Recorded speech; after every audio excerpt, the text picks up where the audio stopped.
Hello everyone. 1 नवंबर जब भारत में नए राज्यों का हुआ गठन, भारत का ऐसा इतिहास जिसने उसके भूगोल को पूरी तरीके से बदल दिया। वर्तमान स्वरूप में जिस तरह आप भारत को देखते हैं, उसमें सबसे बड़ा और अहम रोल 1 नवंबर का है। आखिर ऐसा क्या हुआ था? आज हम यहाँ पर इस सत्र के बारे में जानेंगे और समझेंगे भारत के इतिहास का उसके भूगोल से किस तरीके से गहरा नाता है। इसमें राज्यों के पुनर्गठन और उससे संबंधित महत्वपूर्ण जानकारियां आप सभी से साझा करते हैं।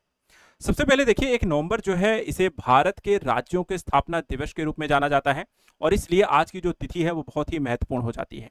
और आज के घटनाक्रम में हम आपको बताएंगे कि आखिर कैसे भारत में देखा जाए तो 1 नवंबर जो है उसका ऐतिहासिक महत्व क्या है, राज्य पुनर्गठन अधिनियम क्या है, साथ ही यहाँ पर प्रमुख राज्य और उनके गठन के वर्ष क्या रहे हैं, राज्यों में संवैधानिक जो स्थिति है वो राज्यों के गठन को लेकर के क्या है, केंद्र शासित प्रदेशों का निर्माण कैसे हुआ है और साथ ही परीक्षा संबंधित कुछ इंपॉर्टेंट पहलुओं को।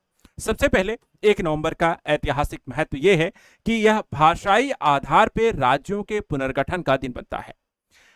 स्टेट रीऑर्गेनाइजेशन एक्ट 1956 में पारित किया जाता है, जिसमें भारत में नए राज्यों के गठन की दिशा तय होती है। इसी एक्ट का देखा जाए के कारण भारत में आंध्र प्रदेश, तमिलनाडु, केरल, कर्नाटक, मध्य प्रदेश, पंजाब, हरियाणा जैसे राज्यों का गठन होता है और भारत के वर्तमान भूगोल की स्थिति तय होती है। कैसे और कब होता है, किस राज्य का गठन हुआ था, उसके बारे में आप सभी को बताते हैं। देखिए, यहाँ पर केंद्र शासित इसमें प्रदेश भी हैं, जैसे लक्षद्वीप, पुडुचेरी, दिल्ली और अंडमान निकोबार भी आते हैं। प्रमुख राज्य और उनके गठन वर्ष और उनसे संबंधित प्रमुख घटनाएं क्या रही।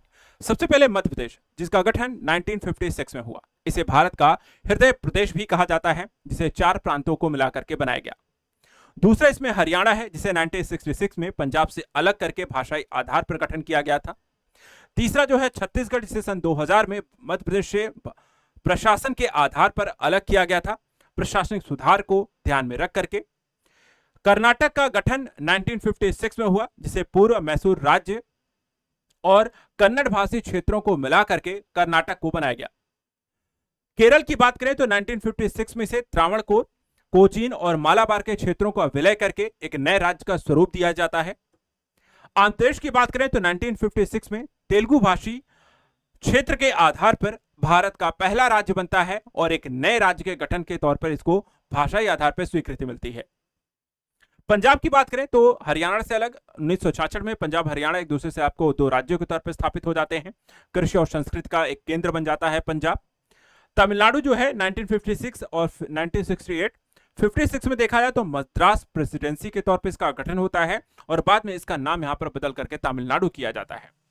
केंद्र शासित प्रदेशों की भी बात करते हैं, जिसमें लक्षद्वीप आता है। 1956 में इसका गठन किया गया। इसे लाखों द्वीपों का समूह भी कहा जाता है। भारत का सबसे छोटे केंद्र शासित प्रदेशों में से है। पुडुचेरी देखा जाए तो 1956 है, फ्रांसीसी उपनिवेश हुआ करता था, जिसका भारत में विलय हुआ और पुडुचेरी देखा जाए तो भारत का यहां पे केंद्र शासित प्रदेश बनता है। दिल्ली की बात करें तो 1956 में से राष्ट्रीय राजधानी क्षेत्र घोषित किया गया। इसे मिनी इंडिया के नाम से भी यहां पर जाना जाता है। और अंडमान निकोबार भी 1956 में केंद्र शासित प्रदेश बनता है और ऐतिहासिक सेल्यूलर जेल के लिए भी यह प्रसिद्ध रहा है। अब चलिए बात करते हैं भारत में राज्यों के संवैधानिक गठन के प्रावधान क्या है। सबसे पहली चीज देखिए, भारत एक संघीय देश है जहां राज्यों और केंद्र शासित प्रदेशों का गठन संविधान के भाग 1 के तहत किया गया है। संविधान के अनुच्छेद 2, 3 और 4 को अगर पढ़ें, जहां अनुच्छेद 2 कहता है कि नए राज्यों को शामिल करने की शक्ति यहां पर दी गई है। अनुच्छेद 3 में देखें तो राज्यों के निर्माण, उसके विलय, सीमाओं और उसके नाम में परिवर्तन की कहानी कही गई है, उसके बारे में यहां पर विवरण दिया गया है। वहीं अनुच्छेद 4 कहा गया है कि अनुच्छेद 2 और 3 के तहत बने कानून, संविधान संशोधन यहां पर नहीं माने जाएंगे। जाते जाते आप सभी के लिए यहां पर कुछ महत्वपूर्ण इंपॉर्टेंट घटनाक्रम। सबसे पहले स्टेट रीऑर्गेनाइजेशन एक्ट 1956 भाषाई आधार पर राज्यों के गठन का आधार बनता है।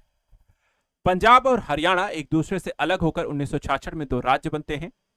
छत्तीसगढ़ को मध्य प्रदेश से अलग किया गया था प्रशासनिक सुधार के दृष्टिकोण से सन 2000 में। राज्य पुनर्गठन आयोग के जो अध्यक्ष 1953 में सबसे पहले तो ये आयोग का गठन किया गया था और इसके जो अध्यक्ष थे उनका नाम था फजल अली। पहला भाषाई राज्य कौन सा बना तो आंध्र प्रदेश 1953 में ही, और नारा था एक भाषा एक राज्य। आप सभी के लिए एक प्रश्न है कि भारत में किसी राज्य की सीमाओं में परिवर्तन करने की शक्ति किसके पास है। ऑप्शन है राष्ट्रपति, राज्यपाल, संसद या सर्वोच्च न्यायालय। इसको कमेंट में यहाँ पर आप जरूर बताएं इसका आंसर क्या होगा। ऐसे ही इंपॉर्टेंट करंट न्यूज के लिए आप हमेशा हमारे साथ लगातार जुड़े रहें, चैनल को सब्सक्राइब करके रखें। Thank you so much and good luck.